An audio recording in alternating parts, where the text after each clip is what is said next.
Also, this only further drives my point home at you being a dick, Nintendo. So it's your fault that Chains of Love's gonna happen right now.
So I'm feeling pretty good right now because I told you so.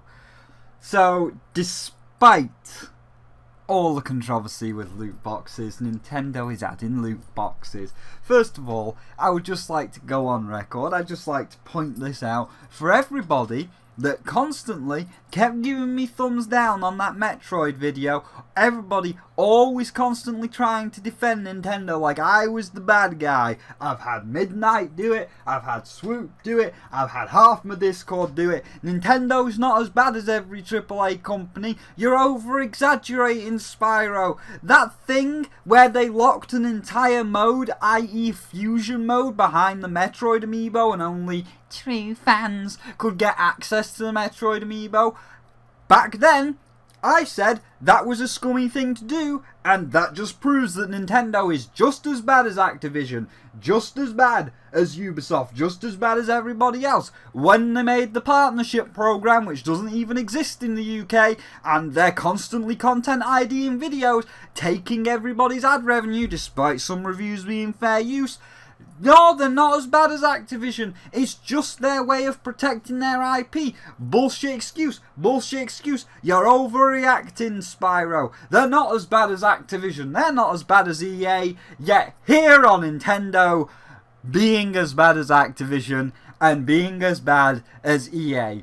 Even when loot boxes are being shunned, even when we have legal action being pushed against loot boxes, thanks to EA, Nintendo is doing an EA and adding loot boxes to Animal Crossing. So, I'll put the clip on now. When I said this about the Metroid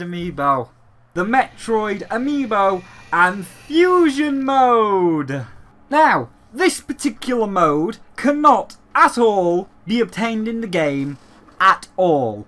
Like the scummy business practice of Skylanders and LEGO Dimensions, this content is on the cartridge, yes, but it is locked behind a $20 Metroid amiibo that basically just serves as an activation key.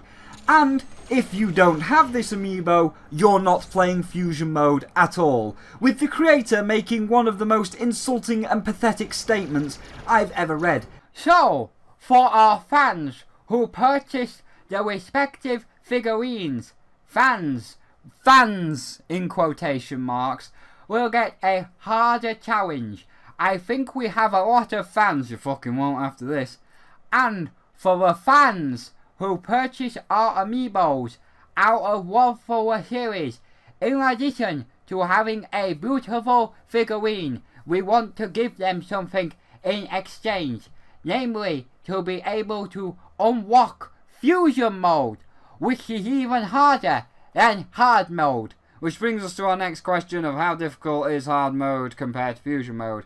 I can't really get into detail, but I can say fusion is more significantly more difficult than hard mode. Sorry, I can't go into details, but I want the fans to experience it for themselves. Well, guess what? You stupid Japanese bastard! They can't experience it for themselves because the two amiibo you need, i.e. the fucking new ones, currently unavailable, and it will never be back in stock because, like all of the fucking amiibo crisis that happened with Smash Brothers, it's a limited edition rare piece of shit that you're never gonna find. The other Samus one, currently unavailable. So guess what, stupid idiot? These fans that you keep praising, these absolutely amazing fans that you keep saying are the best things ever, they'll never be able to experience hard mode or fusion mode because they'll never be able to find the fucking amiibo because you made them ridiculously rare, like you always do, saying only true fans will get this amiibo, as only true fans will want this mode, and if you don't, then you're not a true fan. Basically saying, if you don't go and get it off a scalper to enjoy an entire mode of the game that is locked off in a full price game that should be there without this fucking day one DLC activation amiibo bollocks, then you're not a true fan. It's fucking insulting, and if that's how you think, then get the fuck out of this industry. You don't belong here. As I could argue, I'm one of the biggest Metroid fans around, being that it is one of my favourite franchises, as it is inspired by my favourite franchise of the Alien films. And like the Xenomorphs, of which you can see I have a lot of stuff, some expensive like this head, I have a lot of Metroid stuff, like, I don't know, this $300 Metroid Prime statue because it's a series that's very dear to me. So when you say I'm not a true fan because you made an entire portion of the game for fans literally impossible to access because the key is literally impossible to get at a reasonable price, and you're not a true fan unless you go buy the key for 3 times the price, then you and me are gonna have issues, pal.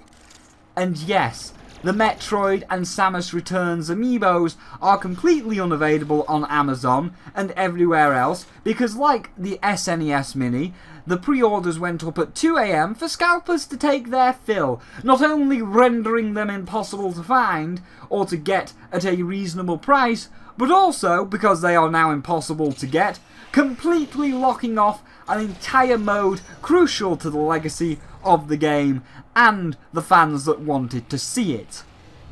Just saying, I warned you all, and you didn't listen to the greatest dragon in gaming. He knows these things, he called it, he knows how every AAA company acts, regardless of the friendly face, he called it.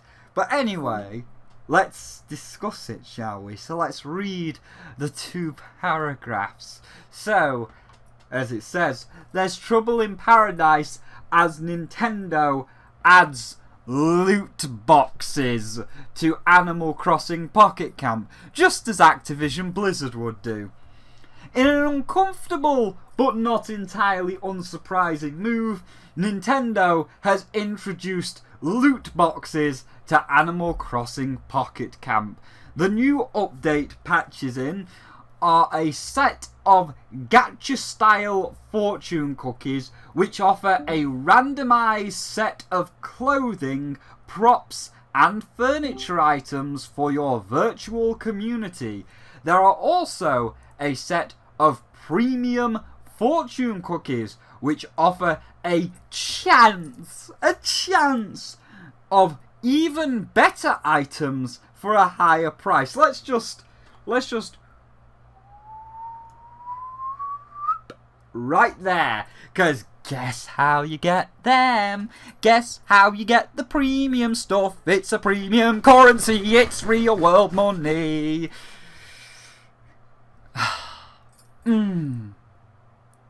I warned you. I warned you. But anyway, there's also a set of premium fortune cookies which offer an even better chance for higher priced items. Problem is, these loot boxes don't just unlock the items, but provide stamps you need to use to eventually purchase the items, which means you'll essentially need to sink a large sum of real world money. I'm just going to add the admonishing point there. You need to sink a large sum of real world money into Pocket Camp to be in with a chance of getting the new gear you really want. Pocket Camp has had microtransactions for a while now, but only as a means of speeding up gameplay, player choice of course. A system that's managed to keep the game feeling fair and rewarding to players who just want to unlock the new cosmetic items through natural play. And again, a free-to-play game having microtransactions is fine. Steppy Pants has microtransactions, but it's fine, it's good. Magikarp Jump, my favourite mobile game, has microtransactions, but like this, they were fair. But now they've added loot boxes. And with these, starting here by the way, with these new loot boxes, the balance has gone out the window. A fact made all the worse when you notice Nintendo has added some even more expensive microtransactions. Brackets £75 for 250 Leaf tickets, anyone? Now where have I heard that before? Oh, yes! Is Insanity Clicker with its green diamonds. Notice the prices and the placements of the most popular and best value. Here is Clicker Heroes with its red diamonds. Again, notice the prices and the placements of the most popular and best values. And here is Paladins with its blue diamonds. Again, notice the prices and the placements of the most popular and best value. And now here's 2K18 with its default coins, and notice their prices and the placements of the most popular and best value. It's the exact same. That's right, when I was showing off all the microtransaction screens for every game like NBA 2K18 and Paladins and all the others. Let me guess, you've also got around an 1800 one for £30 which says best value or magic offer or some bollocks. So they're just as bad as everybody else. And of course, I'm going to start a game. I'm going to play a 7 Days to Die, a random game, a game that I know won't be content ID'd, because if I used any footage, you'd bloody content ID it, wouldn't you, Nintendo? Yes you would content ID it, so you can look at this axe bobbing up and down while I continue the discussion so that we don't get content ID'd. I could just use Erasure, but this is just to prove an even more spiteful point against Nintendo, and I'm not happy. I mean, I slightly am, because I've finally been vindicated. So now, every time that Midnight or Swoop or any of the Nintendo fanboys come to me and say, oh, Nintendo's not as bad as Activision, you're overreacting, Spyro, you're over-exaggerating, Spyro, Nintendo's not as bad as EA, Nintendo's not as bad as Ubisoft, I can now say, you say that, but Nintendo willingly and knowingly, as the game states, they willingly and knowingly, actively threw the balance out the window for loot boxes. And not just any loot boxes, of course, also a set of premium loot boxes. Something that Activision would also do. So when people now come to me and say, oh, you're overreacting, oh, it's not as bad as it seems, oh, they're not as bad as Activision. Well, the evidence points to the contrary. QED, quod era demonstrandum. They can be just as bad. Now, of course, they're not as bad. They do try and stay in the good books most of the time. But at the same time, they are still a AAA industry. And like every AAA company, like every one of them, it doesn't matter which one you pick. Like every AAA company, Nintendo wants your money. And it doesn't matter what it has to do to get your money, it wants your money. That's why I have actively said that since the Metroid amiibo, which locked an entire mode that most people can never ever access, once they locked that entire mode behind the Metroid amiibo, an extremely rare amiibo that no one's gonna ever be able to get because it's extremely rare, once they did that, that was it. All sense, all rational and reasoning sense went out the window because you literally have changed amiibos from what Iwata wanted. Iwata always said that amiibos were supposed to be some extra fluff, some tat that you didn't need, and Yoshi's Woolly World proved that. It's like, if you tap the Mario amiibo, you get the Mario skin. Oh, let's give him a pat on the back. It's some extra tap, but I don't care. Yoshi in his wool form looks fine as he is. It's extra tat that nobody cares about. People just bought the amiibos to make them look nice. There's something nice for a shelf. That's all they were ever intended. But then Iwata died, and then Kimishima took over. And Kimishima isn't Iwata. Kimishima isn't the nice man that comes into the crowd and shakes your hand and talks to you like a real person. Kimishima doesn't come on stage and hold up a bunch of bananas and embrace the meme. But more importantly, when Nintendo was in a bad spot, Kimishima wasn't the first one to take a pay cut. Iwata was. Iwata was the one that saw his company was in a bad position, and him, as the top of the chain, was the first one to take the pay cut to make sure everybody else was happy. I don't see this man being at the top of the chain taking a pay cut to make everybody happy. In fact, like most AAA companies, he's done it the other way round, and the guys at the lower end are taking the pay cuts. So, much like the diametric opposites, like Iwata, how Yoshi's Woolly World, oh, it's just some fluffy tat that you don't need. The diametric opposite of that with the Metroid amiibo is, oh, it's no longer fluffy tat that you don't need. It's full paid for DLC.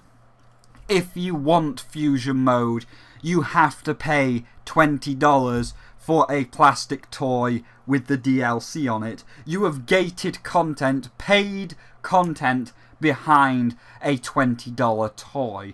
And now, with Animal Crossing Pocket Edition, like all other AAA companies, Kimishima, and he's the one that did it, he's the one at the top of the chain, he's the one that has final say, he's the one that said, I don't care about games being fun and complete and all this other bollocks that you might want to spout. I want money. Like Strauss Zelnick, like all the others, I want money. And even if it's a really risky idea, even if it's a really controversial idea, even if it's going to cause shit and throw balance out the window, as the article has stated, I don't care, because money is the main priority, and that's what he's done. And here we are with a new Kimishima-run Nintendo with loot boxes in Animal Crossing.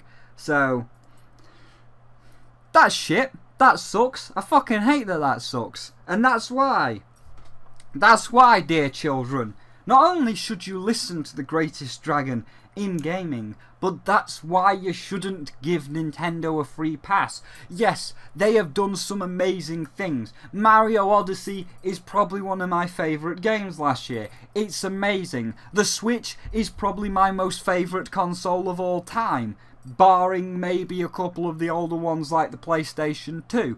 The portability, it's fantastic portability. It's got a great library. Xenoblade Chronicles 2, Breath of the Wild, Mario Odyssey. It's got a fantastic library. I would say that you have done amazing with the Switch. It's one of the best sellers of all time. We can certainly praise Nintendo. We can praise Nintendo as being the greatest AAA company. Because they are. Nintendo is clearly the greatest AAA company. For the most part, Nintendo does everything absolutely right. They are the greatest AAA company. But that doesn't mean that you can't criticise them. If they do a scummy thing that EA and Activision Blizzard have done with loot boxes, if they do a scummy thing, just because it's Nintendo, they don't get a free pass. You are allowed to criticise them. You are allowed to call them out. You are allowed to say, stop being a dick, Nintendo, because you're being a dick, Nintendo. So stop being a dick, Nintendo. So yeah, that was just a little thing I wanted to share, just because Nintendo's being a dick by putting loot boxes in the game. And, of course, to show that you can criticise Nintendo if they do something wrong. And Nintendo, despite everybody saying I was wrong, I was overreacting, no I wasn't, because I was the one that called them out for the Metroid shit and that fusion mode. Everybody said I was wrong, and now, like Steam Greenlight, where Jim said that we needed quality control and everybody said we don't, here we are in Darkest Timeline 2018, where Nintendo uses loot boxes. Nintendo uses fucking loot boxes. So, that's a thing. But at least it's some nice little information that I'll keep safe in a little folder, as I always do. And if Nintendo ever tries to bring anything up, I've got the fact that you put loot boxes in Animal Crossing. But moving on to a more positive note, I have typed the lines for the Sea of Thieves review. Pretty positive. I mean, I've got some criticisms of it, but I've typed the lines for the Sea of Thieves review, so I'm going to go record the lines for the Sea of Thieves review, and then the Sea of Thieves review will be up either later on tonight, but considering all the editing I've got to do, probably tomorrow. But I told you so and you didn't listen.